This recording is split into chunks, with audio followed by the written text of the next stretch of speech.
See my little plant in the back?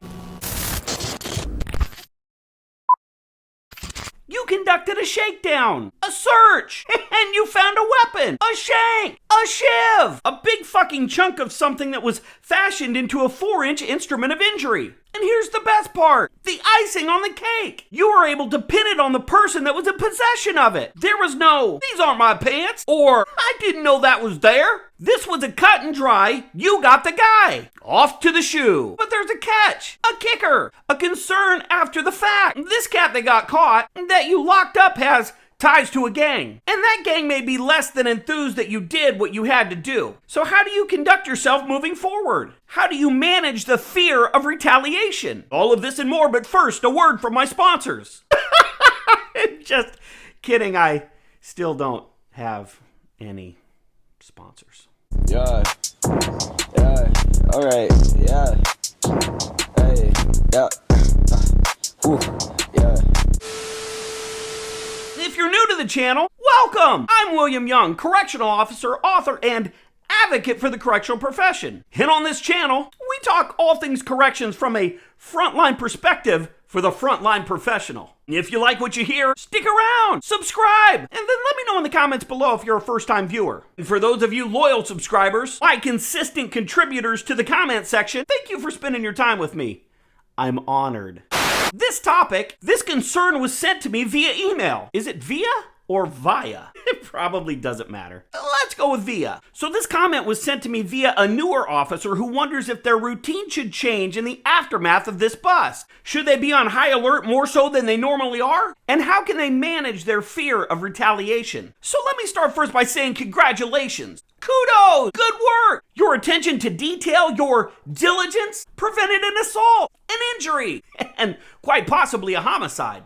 Hopefully your peers and your supervisors and your leadership team recognize you for your efforts. And if not, if they don't, I do, we do here, you know what? Let's go ahead and drop a congratulations or a good work in the comment section for the confiscating of this contraband. You know, some will say that what you did was just part of the job. And it is, but a less attentive officer might have missed said shank. And that shank might have ended up in the neck of the next officer walking through the unit. So good job. Great fucking job. Secondly, let's tackle this fear thing. In the officer's email, they say that they don't want to cave into the fear that the gang may retaliate, which I feel is a legitimate concern. Someone at some point will not be happy with you for doing your job. What I don't like is the perception that fear or being afraid is a weakness.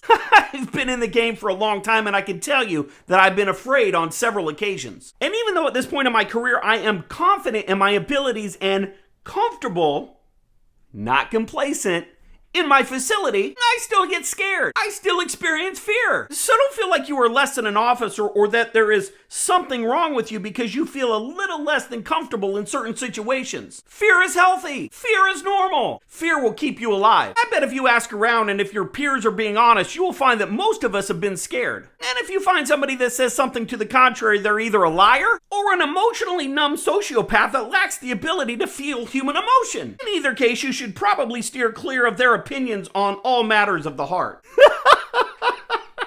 For me, I like to talk. So I find like-minded people that would be receptive and understanding to my feelings. And I maintain a handful of close friends at my facility that I can bare my soul to, share my concerns with, and confide in. Having a group of people that you can talk to without worrying about them judging you or talking shit behind your back is extremely helpful. And if you can't find those people, let me know. I'm only an email or a message or a comment away. So let's talk routine. And I feel like this is where you could just insert some automated response like, just be fair, firm, and consistent. Or, just treat everyone like they're gonna kill you. But I like to offer a little more because, well, that's what we do here. Have I altered my routine? Adjusted the way I interact with certain individuals in certain situations?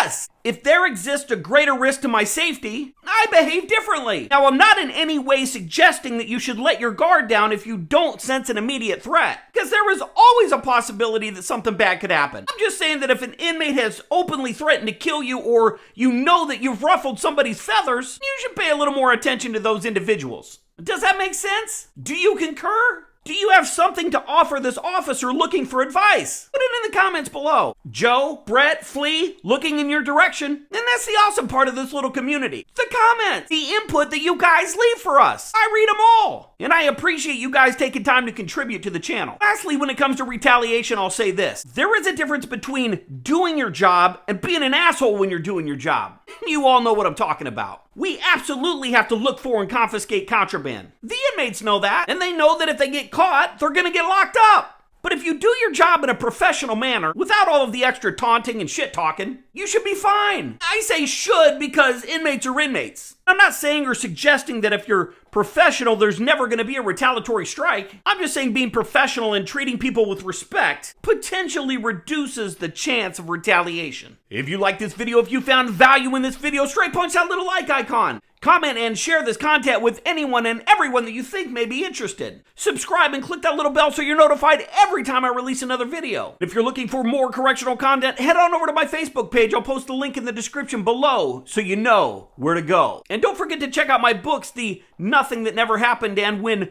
Home Becomes a Housing Unit. Both of them are available on Amazon, and I'll put the links in the description below.